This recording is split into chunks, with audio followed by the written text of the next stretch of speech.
Red and blue lights flashed in the rearview mirror as the elderly black driver pulled his immaculate Cadillac to the curb, his weathered hands gripping the steering wheel at precisely 10 and 2. Harold Washington took a measured breath, his heart rate quickening despite the practiced calm he'd perfected over 7 decades of similar encounters. "Not today," he whispered, watching the 2 officers emerge from their patrol car through his side mirror. The taller one approached with a hand already resting on his holster, sunglasses masking his eyes, even as dusk settled over the quiet suburban street. Harold's mind raced through the familiar checklist. License accessible but not in hand, registration in the visor, movement slow and deliberate, voice steady and respectful. The routine was as ingrained as the history lessons he'd taught for 40 years. What these officers couldn't see was the freshly placed roses on his wife's grave just minutes ago, or the reservation waiting at Rosie's Diner, where his son would soon be checking his watch with growing concern. What they couldn't know was who his son had become. The officer's knuckles rapped sharply against the window glass. License and registration. No greeting, no explanation for the stop, just demand and authority wrapped in a blue uniform. As Harold lowered his window exactly 3 inches, enough for communication but not enough to be perceived as a threat, he wondered what invisible line he had crossed this time. Driving while black in a car too nice for their assumptions? Existing in a neighborhood where he'd lived longer than these officers had been alive? The second officer circled to the passenger side, flashlight beams sweeping across the pristine interior of Harold's prized Cadillac. What would happen in the next few minutes would change everything. Have you ever witnessed an interaction where someone was judged solely by appearance? Share your thoughts in the comments below and subscribe to Timeless Memoir for more stories that challenge our perspectives. Harold Washington had spent 4 decades standing before classrooms at Lincoln High School, chalk dust on his sweater sleeves and passion in his voice as he taught generations of students about the civil rights movement, not as distant history but as living memory. He'd been there, a young man of 22 when he marched in Selma, his hand clasped tightly in Martha's as state troopers advanced with batons and tear gas. History isn't just what happened, he would tell his students, his deep voice commanding attention without ever raising in volume. History is what continues to happen because of what happened before. Now, at 72, retirement had given him more time to tend to his garden and his memories, but it hadn't diminished his educator's spirit. The silver-rimmed glasses he wore had become slightly thicker, the hair at his temples completely white, but his posture remained impeccable, a physical manifestation of the dignity he'd maintained through decades of slights, both subtle and overt. Martha had been gone 5 years now. Cancer had taken her swiftly, leaving Harold with an emptiness that time had softened, but never filled. They'd met as college students at Howard University in 1971, both education majors with dreams of changing the world one classroom at a time. Their wedding bands had been simple. They'd saved their money for books and their energy for organizing voter registration drive. For 47 years, they'd faced the world as a united front, raising their son James with the same principles that guided their own lives. Excellence is not optional. Dignity is not negotiable. And education is the most powerful weapon against injustice. They may not always respect you, Martha had told young James when he came home crying after being called a slur by a classmate, but they cannot stop you from respecting yourself. Harold's 1989 Cadillac DeVille had been their one significant indulgence, purchased the year James graduated high school. Martha had insisted on the cotillion white exterior with burgundy leather interior. "If they're going to stare anyway," she'd said with a mischievous smile, "let's give them something worth staring at." He maintained the Cadillac meticulously, changing the oil himself every 3 months, polishing the chrome trim until it gleamed like new. The car was more than transportation. It was a testament to what they'd achieved despite the barriers placed before them. Each Sunday he drove it to the cemetery where Martha rested, then to dinner with James when his military duties allowed him to visit. Harold recalled a particular day in his classroom, 1992, when the Rodney King verdict had been announced. His students had been angry, confused, ready to give up on a system that seemed designed to exclude them. "There will be moments," he'd told them, voice steady despite his own anger, "when others will try to strip you of your dignity. Those are precisely the moments when you must hold on to it most tightly." He'd lived by those words through countless traffic stops over the years, through promotions denied and neighborhoods where realtors suddenly had no listings available, through parent-teacher conferences where his expertise was questioned by people with half his education. Now, as Officer Simmons approached his window with that familiar look of unwarranted suspicion, Harold straightened his back slightly, adjusted his tweed driving cap, and prepared to navigate yet another moment where his dignity would be tested. The difference was, this time, he wasn't a young man with Martha by his side or a teacher with students watching. This time, he was just an elderly black man, alone in a car that some might think too nice for someone who looked like him. Sundays held a sacred rhythm for Harold. At precisely 3:15 p.m., he would clip a dozen roses from the bushes Martha had planted, white in spring, red in summer, and the amber-hued autumn sunset variety that now bloomed in their front yard. He'd wrap their stems in damp paper towels and aluminum foil, a florist's technique Martha had taught him, before placing them gently on the Cadillac's passenger seat. Oakwood Cemetery lay just 2 miles from their Victorian home, though the neighborhood between had transformed dramatically over the past decade. The black-owned bookstore where Harold once hosted civil rights reading groups now sold artisanal coffee at prices that made him wince.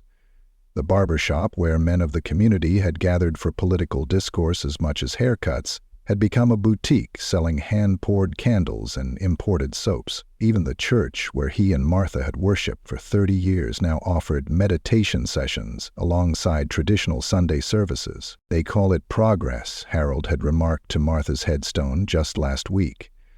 But progress for whom? Today, maple leaves in brilliant orange and crimson spiraled down around him as he carefully arranged the roses in the bronze vase beside Martha's granite marker. The October air carried the distinctive scent of wood smoke and ripening apples from the orchard beyond the cemetery's wrought iron fence. Harold knelt, despite his arthritic knees, brushing a fallen leaf from the engraved words, "Martha Louise Washington, 1949 to 2020, teacher, activist, beloved." "James is coming today," he told her, as golden afternoon light filtered through the oak trees, casting dappled shadows across the polished stone. 3 months in Washington.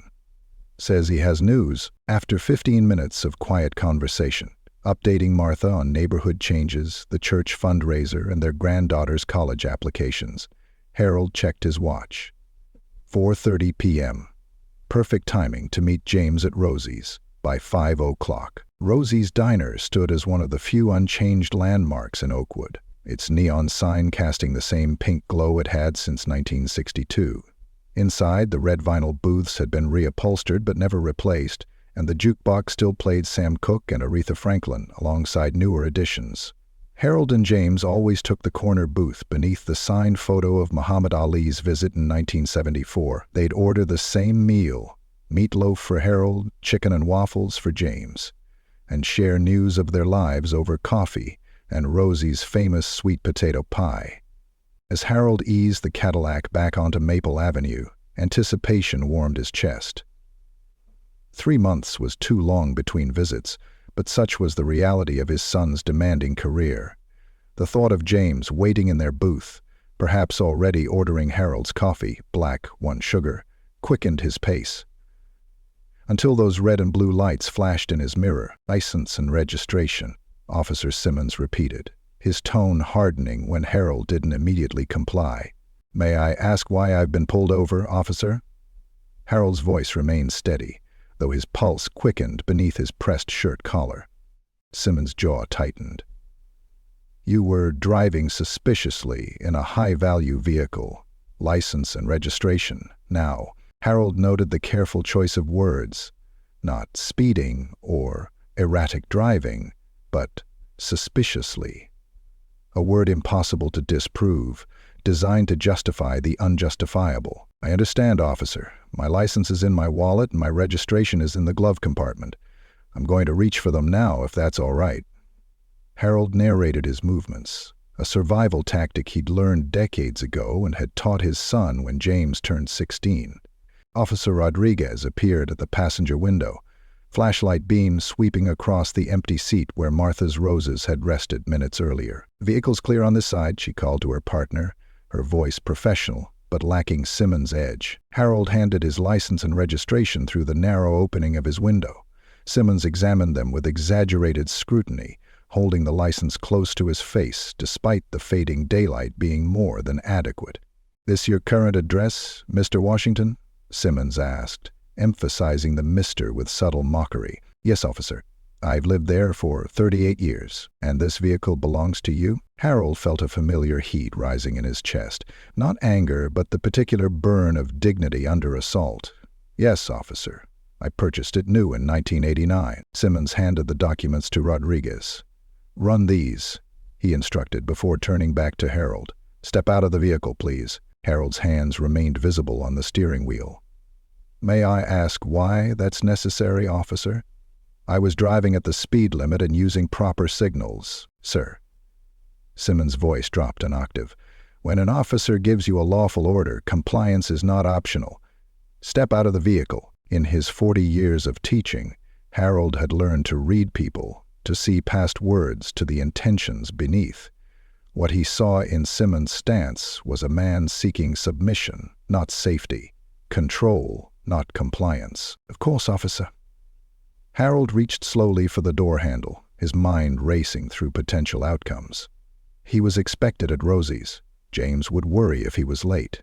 At 72, Harold had no interest in becoming another hashtag, another body cam video, another reason for protest signs and vigils. As he carefully exited the Cadillac, Harold caught Officer Rodriguez's expression. A momentary flicker of discomfort as she returned from running his information. "He's clean," she said quietly. "No priors, not even a parking ticket in the system." Simmons barely acknowledged her report.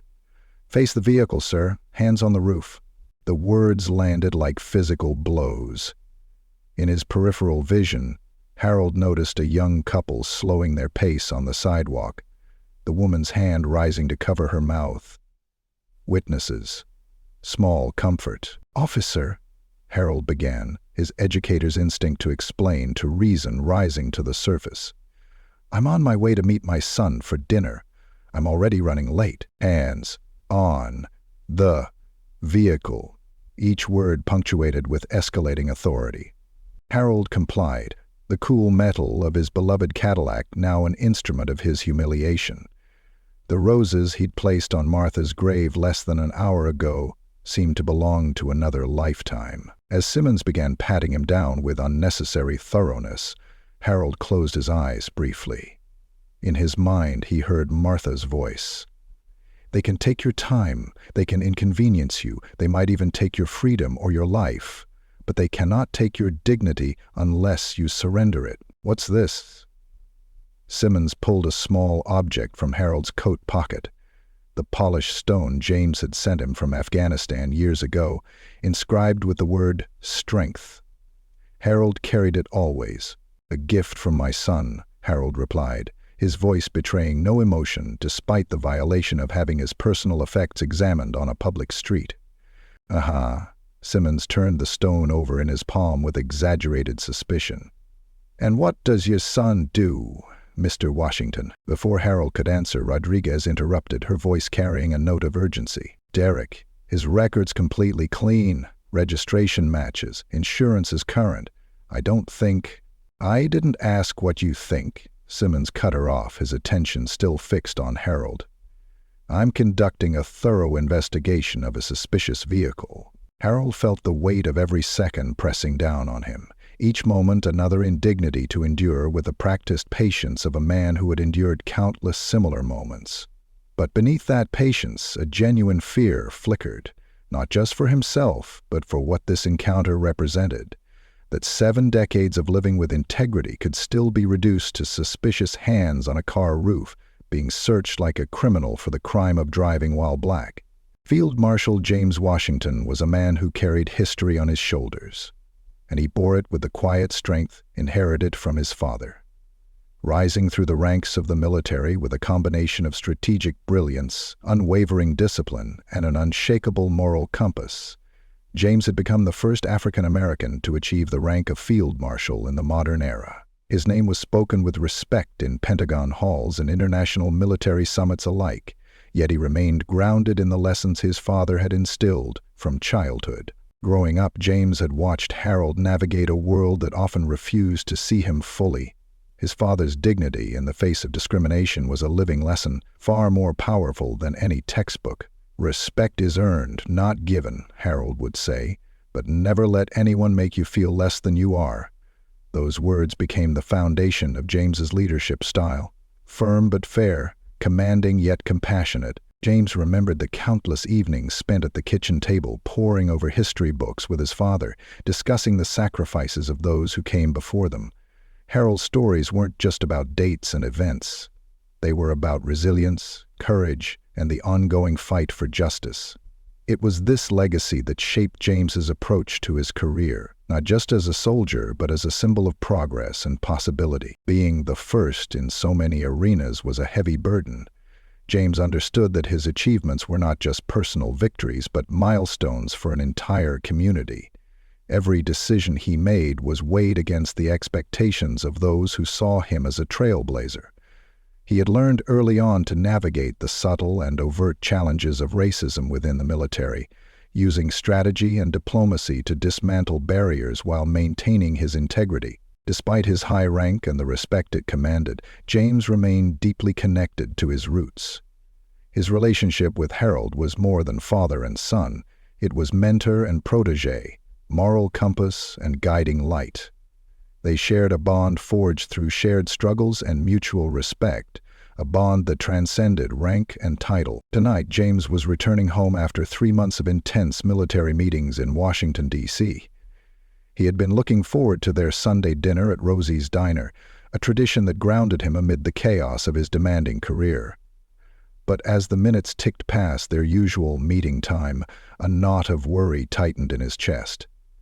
Harold was never late. James checked his watch again, his mind racing with possibilities. Had something happened on the way? Was his father all right? The unease grew, mingling with a familiar resolve. Whatever the situation, James knew he would be there to protect and support the man who had taught him the true meaning of strength. The low rumble of a government-issued SUV echoed down the quiet street, its sleek black frame cutting through the fading afternoon light. James Washington stepped out, his uniform immaculate, the 4 stars of his Field Marshal rank gleaming on his shoulders. His presence was magnetic, commanding yet composed, a stark contrast to the tense scene unfolding just yards away. Harold stood with his hands pressed against the roof of his beloved Cadillac, the cool metal grounding him amid the storm of indignity. His back was straight, but the weariness in his eyes betrayed the weight of the moment. The officers flanked him, Officer Simmons, rigid and unyielding, and Officer Rodriguez, her expression flickering between professionalism and unease. James approached with measured steps, his gaze sweeping the scene with the precision of a seasoned strategist. He stopped a few feet from his father, his voice calm but carrying unmistakable authority. "Dad?" he called softly, then louder when there was no immediate response. "Is everything all right?" Harold turned, relief washing over his face as he recognized his son.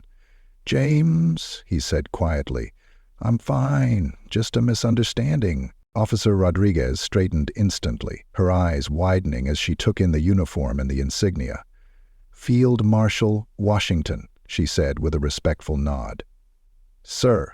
Simmons barely glanced at James, his jaw tightening. "This is a police matter," he said curtly, his tone dismissive. James fixed Simmons with a steady look. "Officer Simmons, I understand you're conducting an investigation.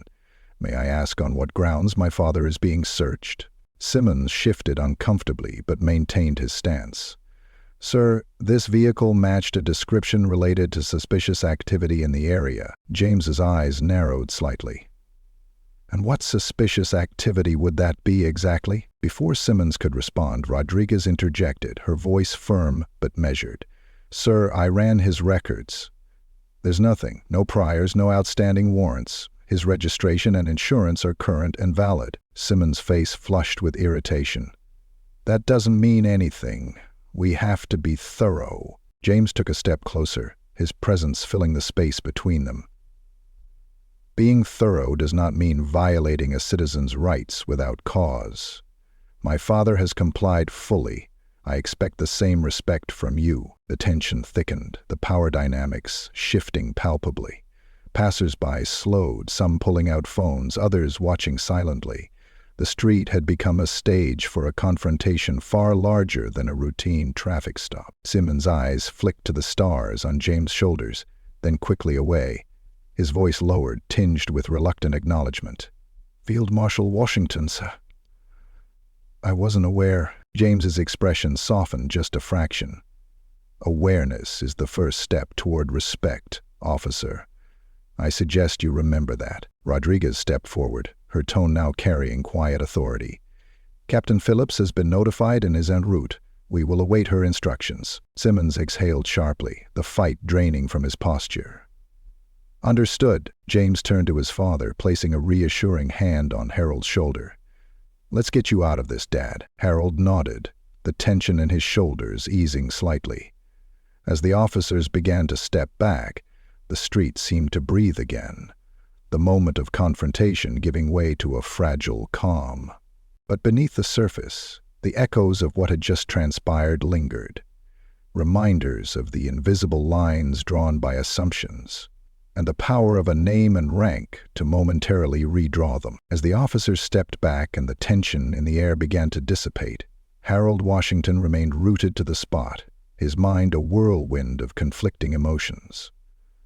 Pride swelled in his chest as he watched his son, Field Marshal James Washington, stand tall and command respect with a quiet authority that had been forged through years of discipline and sacrifice. Yet beneath that pride lay a deep, aching sadness, a bitter recognition that the dignity Harold had carried all his life was only acknowledged when his son's rank was made visible.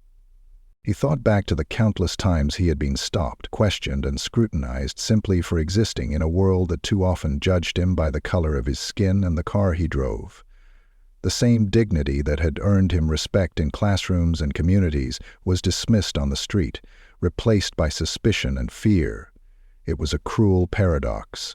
Respect earned through a lifetime of integrity was still conditional, dependent on external markers like a uniform or a title.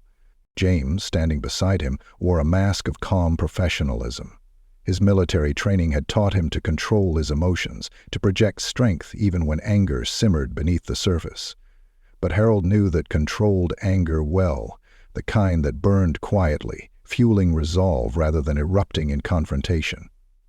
James had spent his career navigating the delicate balance between asserting authority and managing the prejudices that lingered within the very institution he served. Tonight was no different. Officer Simmons, meanwhile, retreated to the shadows of his own internal crisis. The rigid certainty with which he had approached the stop was now fractured by the undeniable reality before him. The man he had treated as suspicious was the father of a field marshal, a revelation that unsettled his assumptions and forced him to confront the biases that had guided his actions. For the first time, the weight of his own prejudices pressed heavily on his conscience, leaving him uncertain and exposed. Officer Rodriguez stood at a crossroads of loyalty and justice. She had followed protocol, but her discomfort with Simmons' aggressive approach had been evident from the start. Now, witnessing the unfolding truth, she grappled with the tension between supporting her partner and acknowledging the injustice they had perpetuated. Her eyes flickered toward the gathering bystanders, whose silent gazes bore witness to the unfolding drama. She felt the unspoken judgment, the collective awareness that this was more than a routine stop. It was a moment that reflected the broader struggles of a community. The bystanders themselves were caught in a shifting tide of perception. Some had paused their evening walks, phones raised to capture the scene. Others exchanged quiet whispers, their expressions a mix of empathy, frustration, and hope. In that moment, the street became a microcosm of society, a place where power, prejudice, and humanity collided. Harold glanced at the faces around him, feeling both exposed and supported. The struggle was far from over, but the presence of witnesses offered a fragile reassurance. He squeezed James' hand, drawing strength from the bond that had carried them through generations of challenge and change.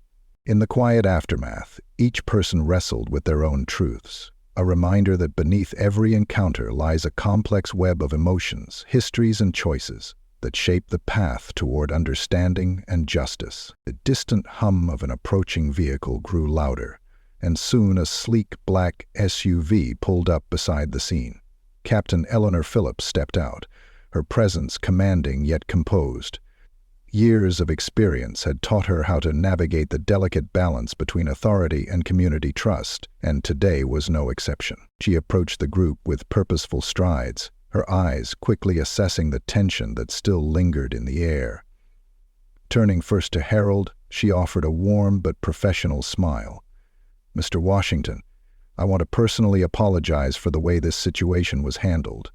This is not the standard we hold ourselves to." Harold nodded, his expression calm and dignified. "Thank you, Captain. I appreciate your words." Captain Phillips then addressed the officers.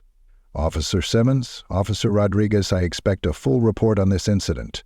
We will conduct a thorough review to ensure that proper procedures were followed and that respect for all citizens is upheld." James stepped forward, his voice steady but firm. "Captain, I trust that this review will not only examine the actions taken, but also address the underlying attitudes that led to this unnecessary escalation. Accountability is essential, not just for this incident, but for the culture it reflects." Captain Phillips met his gaze, acknowledging the weight of his words. "Absolutely, Field Marshal.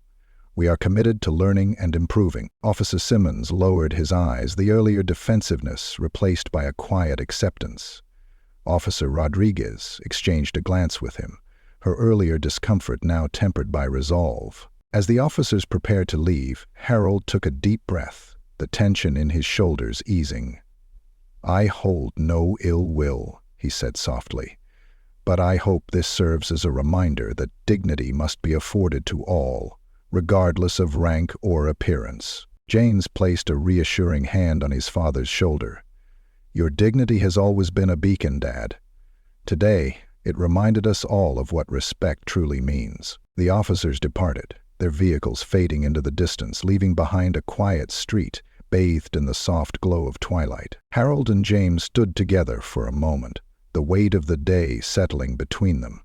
The Cadillac gleamed under the streetlights, a symbol of endurance and pride. "Let's get to Rosie's," James said, a small smile breaking through. "I'm starving." Harold chuckled, the sound warm and familiar. "Me too, and I expect you to order my usual." As they walked toward the diner side by side, the unspoken understanding between them was clear.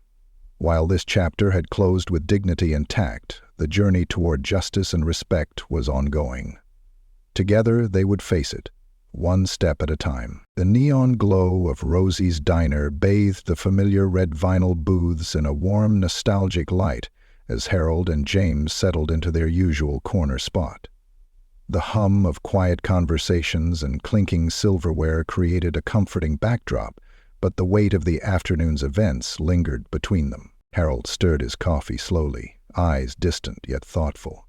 "You know, James, there's a difference between respect earned and respect assumed. Some folks walk through life expecting respect just because of their position or appearance. But for many of us, respect is something we have to fight for every single day." James nodded, his gaze steady. "That's something you taught me from the beginning. That dignity isn't given, it's maintained, even when the world tries to take it away." Harold smiled faintly. "It's a hard lesson, but a necessary one. Progress isn't a straight line. It's a series of steps forward, sometimes 2 steps back. What happened today, it's a reminder that no matter how far we climb, the ground beneath us can still be shaky." James leaned back, reflecting on the contrast between their experiences. "You faced those moments with quiet strength, teaching by example. I've had to learn to wield authority in a way that commands respect, but also to recognize when that respect is just surface level, when it's assumed because of rank, not earned through character. That's the generational difference, Harold said softly. You carry the weight of being the first in so many spaces. I carried the weight of simply being seen as human. Both are battles, just fought on different fronts. James reached across the table, clasping his father's hand. Your lessons shaped every decision I've made. You showed me that dignity is the foundation of leadership. Without it, no rank or title means anything. Harold's eyes glistened with quiet pride. And you've shown me that dignity can open doors I never dreamed possible. But remember, it's not just about us. It's about those who come after, making sure they don't have to fight the same battles. The conversation drifted to the broader struggle, the systemic issues that allowed a simple traffic stop to become a moment of humiliation. They spoke of hope, of the slow but steady change brought by voices raised in protest and hearts committed to justice. As they shared a slice of Rosie's famous sweet potato pie, the theme was clear. Respect is complex. For some, it is a birthright. For others, a hard-won prize. But dignity remains universal. A quiet power that, when held firmly, can challenge even the deepest prejudices. In that booth, beneath the faded photograph of Muhammad Ali, father and son found solace in their shared journey, a testament to resilience, love, and the enduring fight for true respect. The encounter on that quiet Oakwood street was more than a single moment of injustice. It was a reflection of a broader societal struggle that continues to unfold across communities everywhere.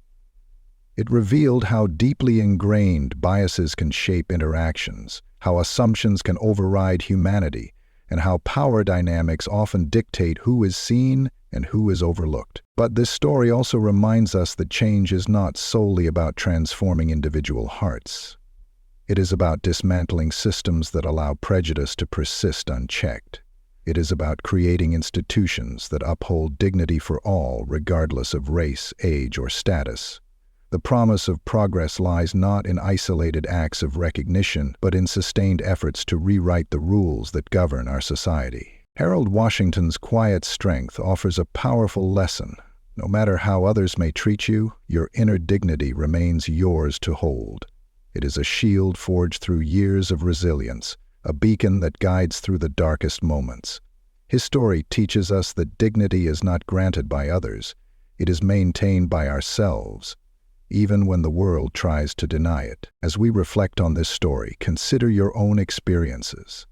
Has there been a moment when you witnessed the power dynamics shift in an unexpected way, when respect was demanded, earned, or denied? Share your story in the comments below. Your voice matters, and together we can build a community that listens, learns, and stands united against injustice. If this story resonated with you, please like this video and subscribe to Timeless Memoir. Here we share stories that illuminate our shared humanity and the ongoing struggle for dignity and respect. Every story is a step toward understanding, every voice a call for change. Thank you for joining us today. Until next time, remember, dignity is a quiet revolution, and each of us holds the power to keep it alive.